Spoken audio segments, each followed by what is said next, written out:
Hello everybody, it's Don seeing news here, and today we've got a lot of breaking updates today. So the first news is coming from the US. So the news coming from the US is that the US stock market, so did Japan's stock market, and Taiwan's stock market crashed. So in the previous 24 hours and a day now, there's been a huge crash in the stock market, including crypto. In the past 24 hours, nearly all tech stocks experienced double-digit declines. So Google experienced 11%, Amazon 10%, Microsoft 9%, Nvidia 11%, Apple 10%, and Meta 10%. So there's been a huge decline. Even Bitcoin actually dropped under 50,000 for the second time today. So there's been a huge drop. And the Taiwanese stock markets have stated that this has been the worst day in 57 years. So Taiwanese stock market crashed to the worst day in 57 years. So there's been a huge stock market crash. And now we've got some videos that have actually arisen in the US, some old videos. So Donald Trump actually warned if Biden gets into office, the market will crash. So give it a watch. And you know what? I'm not so far away from that again, believe it or not. But if Biden gets in, the market will crash. And it did crash. So if you can see here in bottom left corner, Donald Trump actually tweeted that stock market's crashing. I told you so. Colmar doesn't have a clue. Biden is sound asleep, and all caused by US leadership. So really big news that's coming out today. So that's all the news I actually have about the stock market at this point of video and this time of date. So very interesting. Now we're going to go to the Americas, so South America. So Nicolas Maduro has ordered the gradual removal of WhatsApp messaging in Venezuela. So he actually stated to go to hell WhatsApp. So if you can see here in bottom left corner, he is stating that he's going to be banning WhatsApp. So people in Venezuela download Messenger.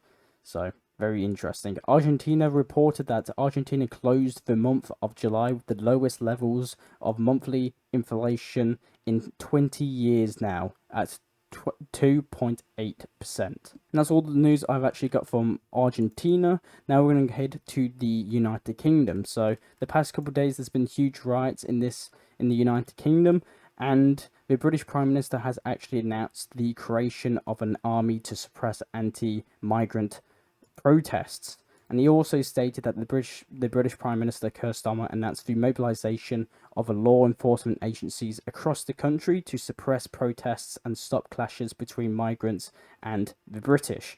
So very interesting news. So I'll keep you updated on that. We've got some more news coming from France in Paris. So a French general actually did an interview with Politico. A senior French general actually emphasized the need to cut invisible red tape. So red tape as in restrictions. So invisible restrictions to move troops and military equipment across Europe more efficiently and effectively in order to deter potential Russian aggression. So he's stating that it's a lot harder to move equipment to Eastern Europe to deter Russian aggression. He stated that during the Cold War, moving military equipment was very simple, but now it has become extremely complex. So very interesting news coming from the French general, so he wants to remove the red tape. Now we've got some interesting news coming from Ukraine, and more specifically Ukrainian birth rates and death rates. So the death rate in Ukraine is 3 times higher than the birth rate from the beginning of 2024, Open Data Bot stated. So in the first half of 2024, 87,655 children were born in Ukraine. This is 9% less than in the same period last year. At the same time, there's been 250,000 deaths were recorded. So this source is stating that Ukraine is losing a lot more people than it's gaining people. So very, very interesting. And this, you could probably apply this to the same as Russia, because I'm pretty sure Russia has a declining population too. So when it says 250,000, this is not the people who died causes of the war. This is just people who could have died in health problems, you don't know, old age, accidents, or including the war in Ukraine. So apparently there's been a huge ratio to people being born and people who are dying in Ukraine. On the July the 31st, the Russians used a North Korean KN-23 ballistic missile against Ukraine for the first time in 5 months, writes the Defense Express. So Ukraine is writing that another North Korean missile was used on the territory of Ukraine. So we've actually got some footage of this. A lot of Ukrainian sources are stating that in this video here, your bottom left corner, a North Korean KN-23 ballistic missile actually arrived in Kiev today. But other people, Russian sources and other neutral sources are stating this could have just been an Iskander-M. So very interesting news, and I'll keep you updated on this. We've also got a little bit of news that Ukraine is considering blocking Telegram because it can't be controlled, according to the Committee of Information Policy of Ukraine. So this could be a potential block of Telegram in Ukraine. And the last news coming from Ukraine is that we've got some pretty weird reports coming from Russian data that apparently Ukrainian special forces and special services were preparing a strike against Putin and the defense minister of Russia at the parade in St. Petersburg. So the attack was supposed to take place on July the 28th on Russian Navy Day, but a few days earlier, the Russian defense minister personally called US Defense Secretary Lloyd Austin to persuade Ukraine to abandon its plans. So now we've actually gotten the reason of the call between Russia and the Russian defense minister and the American defense minister. So apparently Ukraine was going to strike and try and assassinate Putin and the defense minister in St. Petersburg in the Russian Navy Day. So this is why the two countries actually took a phone call. The next news is coming from Belarus, where the Belarusian air defense troops will take part in a live fire exercises on the Russian territory, the Belarusian Ministry of Defense reported. So I've been getting a lot of this news. I don't know what this actually kind of means. So the Belarusians are stating that they will take part in a live fire exercises on the territory of Russia. So this could just be exercises, just I don't know, just practicing air defense systems, or I've got a kind of belief that these Belarusians could be placed in, I don't know, these southern areas of Russia and actually shoot down Ukrainian UAVs that go into it as part of a live fire exercises. So I don't know, this is just my theories, I don't know.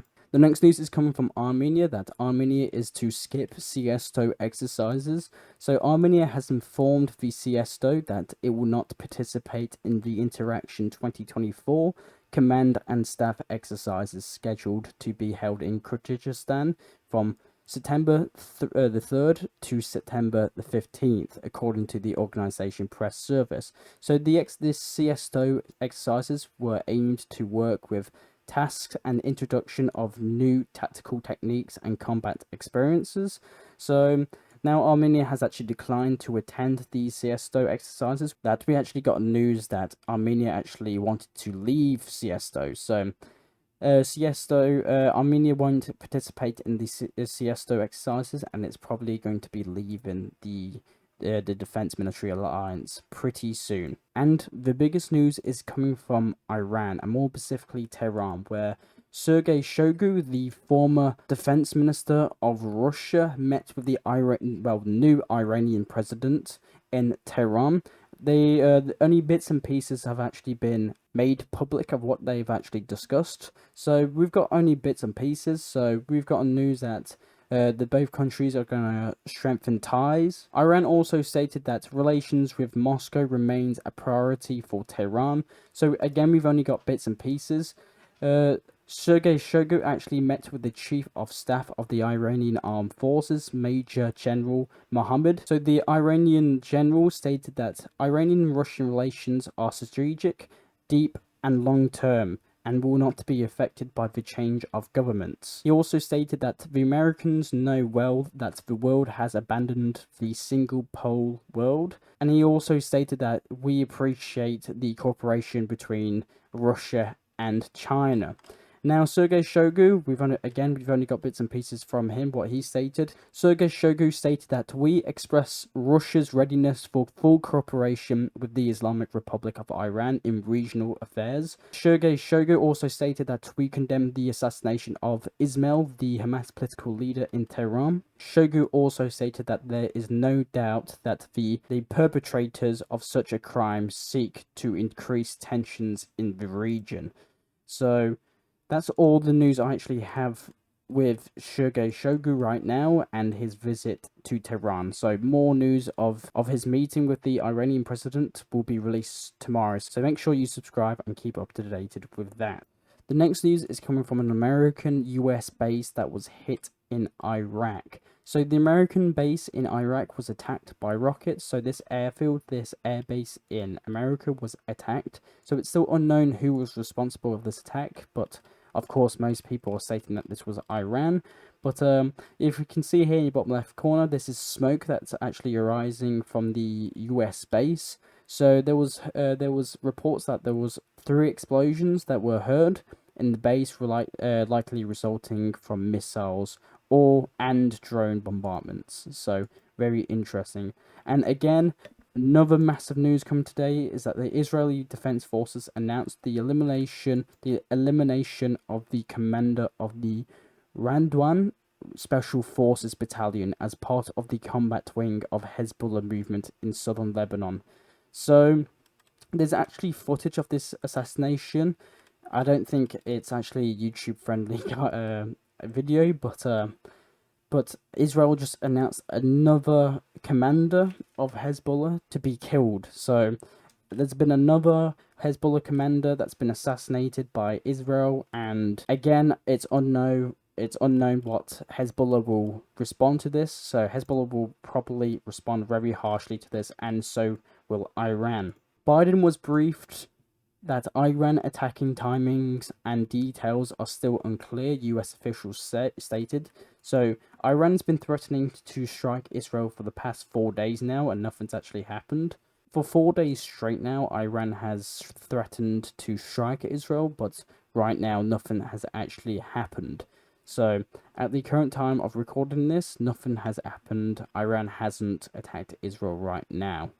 And that's why Biden was briefed that the Iran attack timing and details are still unclear, the US official stated. So very interesting. The next news is coming from Jordan, where Jordan informed the United States, Israel, and Iran that it will not allow any party to use its airspace. So a couple hours later from that statement, we've gotten videos that you can see in US Air Force C-17 heavy cargo plane in the Jordan airspace. So this video could be old, I'm not sure.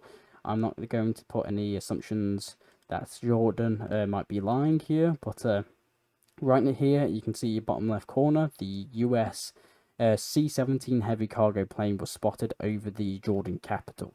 So very interesting. We've got news that Germany is going to send and preparing to evacuate German citizens and nationals out of Lebanon out of concerns over escalating conflicts between Iran and Israel. So very interesting. And China has actually stated that the Chinese embassy warned its citizens against traveling to Lebanon. And the next news is coming from Bangladesh, where protesters have apparently won. So the protesters in Bangladesh have been rioting for, I'm pretty sure, a couple weeks now, and these protesters demanded that the country's Prime Minister Hasina leave her post. She was evacuated by a helicopter. More than 100 people were killed, including 14 police officers, and hundreds were injured during the protests.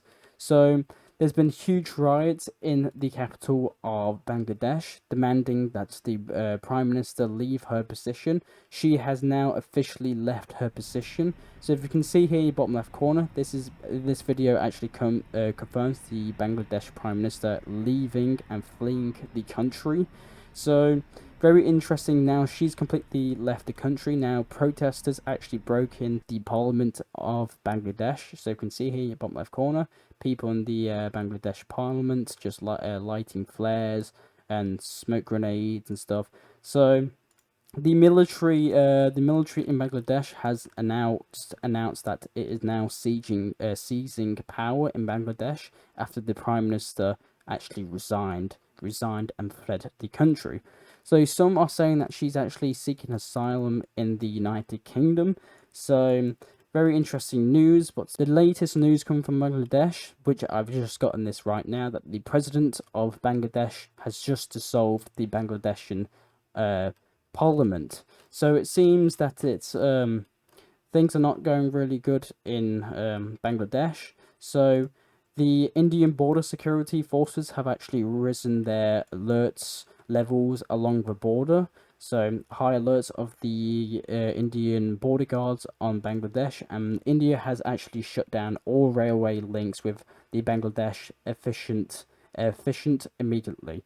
So, very interesting news. India has actually completely closed down all the railways and put its troops on high alert. So, very interesting. The last news is coming from China, where China has actually unveiled 2 drones. So, the first drone here in your bottom left corner is a hybrid drone capable of taking off from underwater. So, if you can see here in your bottom left corner, you can see this drone actually kind of swim underwater like a submarine, and it actually pops up out of the water and it flies. So this is huge, and the possibilities of use in the military of this drone in like the navy is huge. So very interesting news. So we could potentially see more of them drones.